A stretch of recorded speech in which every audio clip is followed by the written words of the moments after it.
के तो हम देखी छी अहाँ बहुत लाइक नीक से बाजि रहल छी, जेना कि अहाँके फर्स्ट दिन ये पत्रकारिता में, लेकिन तैयो अहाँ एते नीक से कहि रहल छी। केना पहिलहु कतौ केने छियै?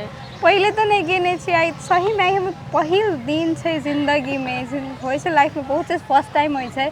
पहिल दिन से हमरो विश्वास नहीं छल कि हम सच में कर रहल छी। नहीं, हमरो बहुते खुशी लागल अहाँके पहिल दिन के पत्रकारिता के, हाँ। और ई सौभाग्य हमरा भेटल। नहीं, नीक यऽ, करू और अहिना कंटिन्यूटी देबै, आगाड़ी जायब। हम ये लागी पुछलियै कि मॉडल खबर से हम पहिलहु 2-3 बेर इंटरव्यू छी दऽ देने, और यहाँ के देखै छी नया नया, तो पर एकटा हमरो एक्साइटेड आयल कि चलू, एक्साइटमेंट आयल कि चलू पूछै छी। नहीं, नीक यऽ। धन्यवाद। तो इना पहिलो अहाँ आयल छै ने, तो पहले के सब केने छथिन, केहन लागल रहे?